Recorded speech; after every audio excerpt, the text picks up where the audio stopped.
শালা বাবু, ওই লোকটা আমাদের দিকে এভাবে দেখছে কেন? পেটে গেছে। কি? তলা। জাত কলা।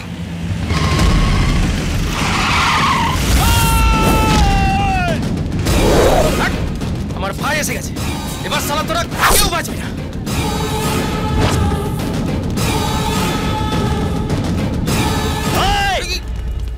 একদম কেউ এগোবি না।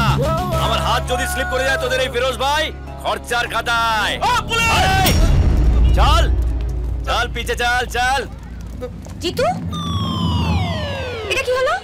কাল অব্দি তো আমাকে খুব গালাগালি করছিলে পুলিশ হতে পারোনি বলে, আজ তো দেখছি দিব্যি পুলিশ হয়ে ঘুরে বেড়াচ্ছ। তার মানে আমার আন্টিটা কাজ হয়েছে। আজ তোমার স্বীকার করতেই হবে যে আমার আন্টিটা পরে তুমি পুলিশ হয়েছো। কেন এখন বলছো না কেন? বলো। হ্যাঁ, আরে স্বীকার করো।